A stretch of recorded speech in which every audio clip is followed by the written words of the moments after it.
My parents spent the money set aside for my wedding on my twin sister's extravagant party. After that, I completely cut contact with them, but now they're reaching out again because they need my financial support.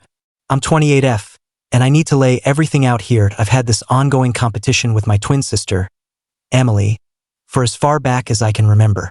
For us, it wasn't just typical sibling rivalry. My parents actively fueled it without ever admitting it. I was always just there, while they treated Emily like she was extraordinary. And the reason? Emily was born exactly 12 minutes before me. Yes, you read that right. 12 minutes. Apparently, that was enough for my family to crown her the golden child. From the moment we arrived, Emily was their miracle. The one who could never do anything wrong, that I wasn't a troubled child or anything. But whatever I achieved, the praise somehow went to her. My earliest memory of this unfairness goes back to kindergarten. We both took part in the school play. I had the lead role in Little Red Riding Hood, while Emily had a minor part with just 2 lines as a flower. During the performance, Emily forgot her lines and burst into tears on stage. My parents missed my entire show because they rushed to comfort her. That night, they didn't acknowledge my performance at all. All they talked about was how brave Emily was for trying. This pattern continued throughout elementary school. If Emily got a C on a test, they'd say, "Sweetie, you did your best." But my string of straight A's barely registered. I remember spending weeks on a 4th grade science fair project about renewable energy. I did the research, built the models, even interviewed local environmental experts. When I showed my parents the blue ribbon for first place, they barely looked at it. Emily had had a rough day at volleyball practice. "That's nice," they said. "Can we talk about this later?" After that, I stopped sharing my achievements with them. The worst part was that they never tried to hide their favoritism. At family gatherings, my dad would joke about how Emily was their firstborn and, even though we're twins, those 12 minutes somehow made her the big sister. "Emily's our responsible one," he'd say. "She takes care of her little sister." I'd stand there, hearing them reduce me to nothing more than Emily's sidekick at BY Middle School. The emotional toll was heavy. I became intensely driven to prove my worth. I joined every club possible: student council, debate team, math club. I stayed up late studying, determined to excel at everything. Emily coasted along, putting in minimal effort yet still getting more attention and praise. One incident stands out clearly. In 8th grade, I was chosen to represent our school at the state math competition that I prepared for months, often studying until 2 or 3 a.m. The competition fell on the same day as one of Emily's recreational soccer games. My parents didn't come to support me, and they didn't even ask how it went. When I came home with the 2nd place trophy, all they talked about was how Emily needed cheering up because her team lost. High school brought higher stakes, but the same dynamic. I loaded up on AP classes, maintained a 4.0 GPA, and participated in countless extracurriculars. Emily spent her time socializing, barely scraping by with C's. Yet she was the fun, outgoing one, while I was labeled too serious and competitive. The difference became undeniable in senior year. Thanks to my grades and activities, I was named valedictorian, earned a full scholarship to an elite university, and even got featured in the local paper. Emily barely graduated and started at community college. But at our joint graduation party, my parents spent the whole time lamenting that Emily didn't get into her top choice school. They didn't mention my accomplishments in their toast. The turning point came during college. I kept perfect grades, worked part-time to support myself, and studied computer science at a top school. Every break, I came home hoping something had shifted, that they might finally see me. Instead, it was always Emily this, Emily that. Her dropping out of community college after 1 semester was somehow spun as courageous, following her own path. Then, during junior year Thanksgiving break, everything clicked. My uncle, who's always enjoyed a drink or two too many, let something slip. While reminiscing about my mom's pregnancy, he revealed that my parents hadn't planned on twins. They were shocked to learn there were 2 when they only wanted 1. My dad just said they'd manage. But my mom worried about handling 2 babies. Their solution: focus almost entirely on one, their precious firstborn, Emily. In their minds, those 12 minutes made all the difference. After years of wondering why my efforts never mattered, it suddenly made sense. I was the surprise, the extra, the child they hadn't wanted. That revelation changed something fundamental in me. I stopped trying to earn their approval. I poured everything into building my own future. I excelled in classes and internships, driven only by my own goals. By graduation, I had multiple offers from top tech companies that I accepted a position as a software engineer at a fast-growing startup, and within 3 years, I was promoted to senior developer. Meanwhile, Emily met a wealthy guy at a bar, dated briefly, and started planning an over-the-top Wedding.My parents were thrilled. They couldn't remember the name of my company, but spent hours discussing wedding details with her. Ironically, my company was preparing for an IPO, and my stock options were worth more than her fiancé's annual salary. They never asked about my career. The final heartbreak came with the wedding fund.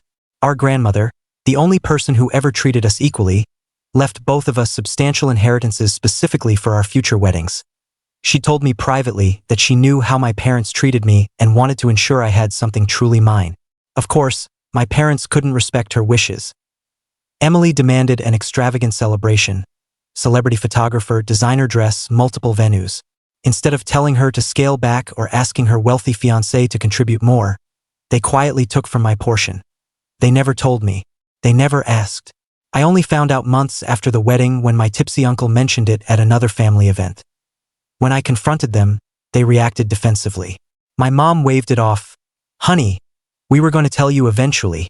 We'll pay you back when we can." My dad's response was worse. "Well, Emily needed it more.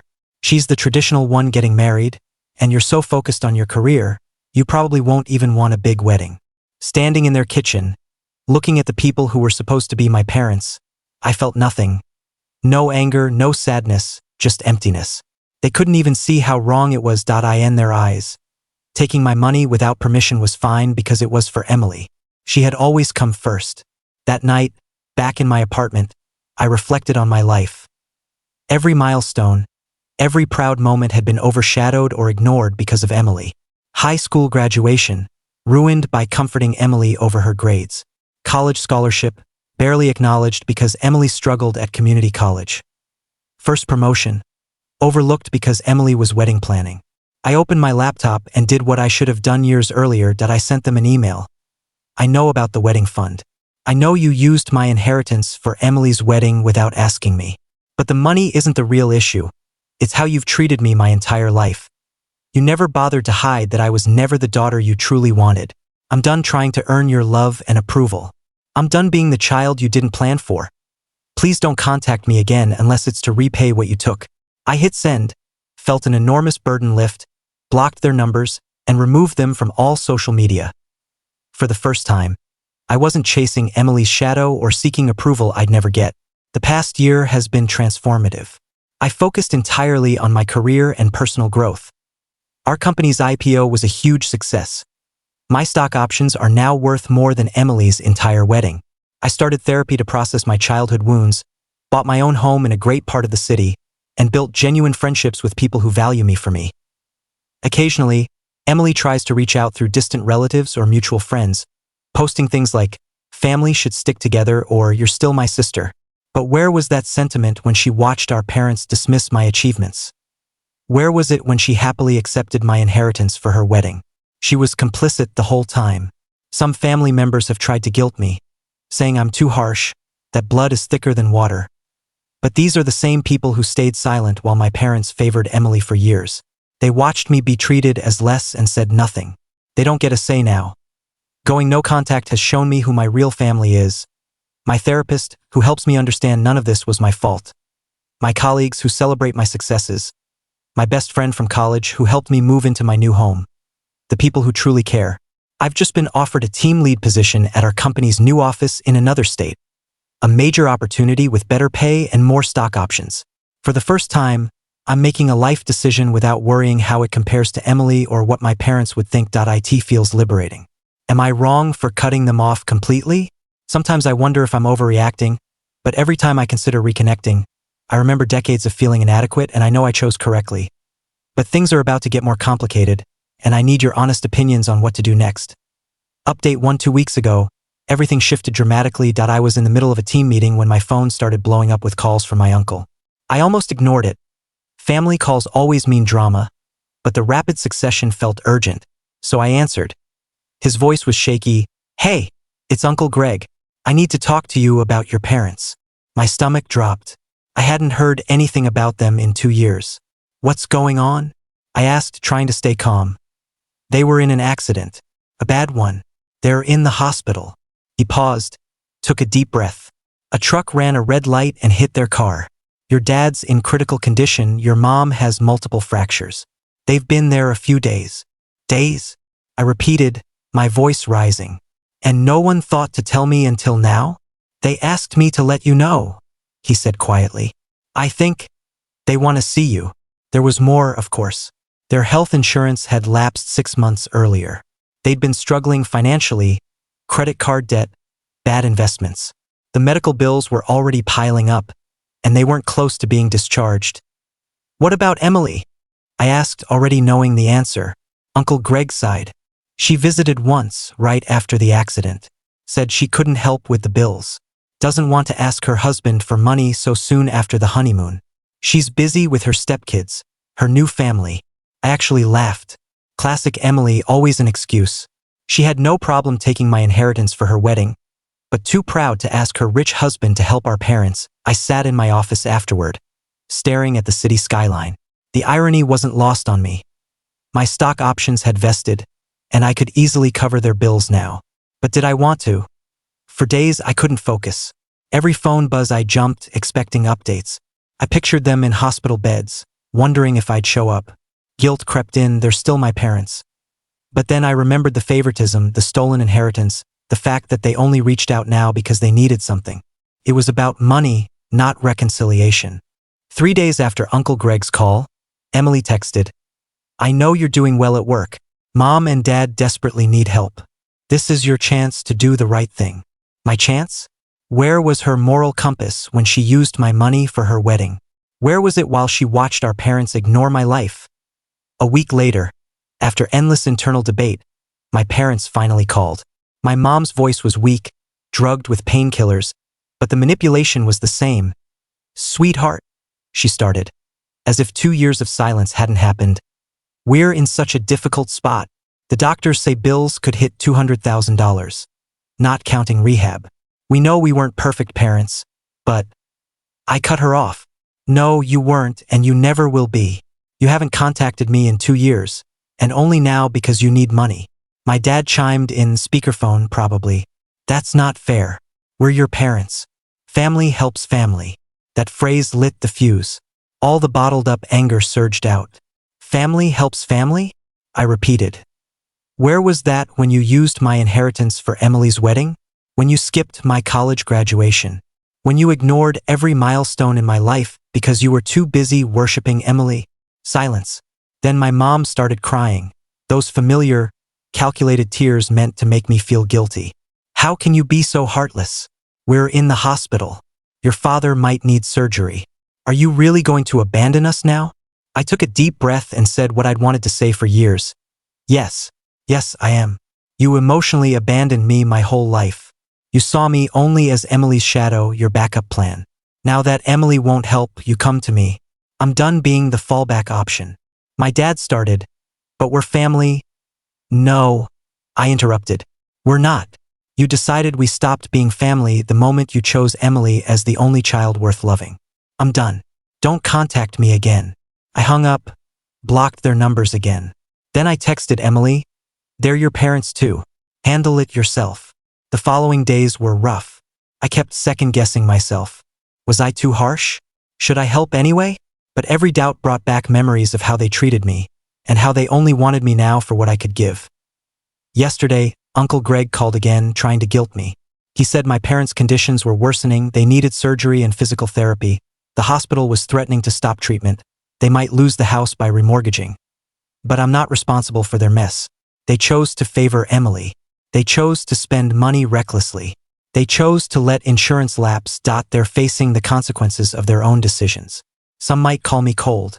Maybe I am. But I spent my life trying to be good enough for their love, and I'm tired. I'm done being the one who fixes everything when Emily won't step up. For the first time, I'm choosing my own mental health over their guilt, my financial security over their poor planning. I know it makes me look harsh, but I'm finally putting myself first. Even my therapist says it's a gray area. She understands the pain but also the boundaries. I feel guilty sometimes, but deep down, this feels like another case of them only wanting me when they need something. and trust me, the story isn't over yet. It's about to get much more complicated. Update 2-3 days ago.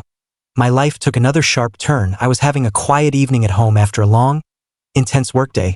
We just finalized plans for the new office launch. Around 8:07 p.m., while reviewing project documents, sipping a glass of fine red wine, a small indulgence I now allow myself. With soft classical music playing, my doorbell rang. I wasn't expecting anyone. Friends usually text, and I hadn't ordered anything. I looked through the peephole and froze. Emily stood there, dressed like the polished trophy wife she'd become. Elegant dress, flawless makeup, clutching a $15,000 Hermes Birkin bag. The irony hit hard. That bag alone could cover a chunk of our parents' bills. I considered pretending I wasn't home, but something had shifted in me over the past weeks. I was no longer the sister who shrank around Emily. She'd intimidated me long enough. I was done letting her win. I opened the door with the calm, slightly aloof confidence I use in boardrooms. Leaning against the frame, I said, "Well, look who it is. My beloved sister. To what do I owe this visit?" Without waiting, she brushed past me into my apartment. Typical Emily.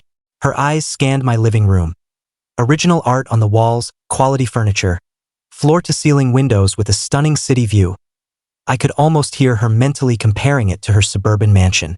"Nice place," she said in a tone that implied the opposite. "Very cozy." She stressed cozy, the way wealthy people do when they mean small. "Cut the games, Emily. Why are you here?" She turned, fidgeting with her scarf, an old nervous habit. "Mom and Dad are getting worse. Mom's physical therapy isn't covered under their current plan, and Dad needs emergency surgery for internal bleeding they initially missed. The hospital is threatening to halt treatment unless they show proof of payment. They're talking about selling the house." I saw her grip tighten on that expensive bag. She was building up to something. "And that's my concern because you can help," she said, her perfect facade cracking. "I know your company went public. I looked up the stock price. I did my research. You have the money." I couldn't help but laugh. A sharp sound that echoed in my apartment. "So you've been keeping tabs on me? Interesting. Did you research this thoroughly before using my inheritance for your wedding? Or before deciding you couldn't help them yourself? Where's your wealthy husband in all this?" Her face flushed. The same red I remembered from childhood tantrums that always ended with our parents rushing to console her. "That's different," she stammered. "I have a new family now. Responsibilities. Stepchildren. James and I have our own financial arrangements. I can't just throw money at a family crisis." "Can't just what?" I cut in, voice firm. "Can't help the parents who gave you everything? Who funded your wedding with my money? Who always put you first? Who skipped my college graduation to help you move into your apartment? Those parents." She waved a hand dismissively. "That's old news." But I noticed her take a step back. "This is now. You're being selfish. They need help." Hearing her call me selfish was the breaking point. All the suppressed rage crystallized into cold clarity. I walked silently to my home office, grabbed my laptop and some documents, and returned. "You want to talk money? Let's talk money." I turned the screen toward her, my investment dashboard. "Look at these numbers. These are my vested stock options. I'll put it in terms you understand. In 3 years, this will be worth more than your husband James earns annually. That house you're so proud of? I could buy it outright tomorrow if I wanted." Her face went pale as she stared at the figures.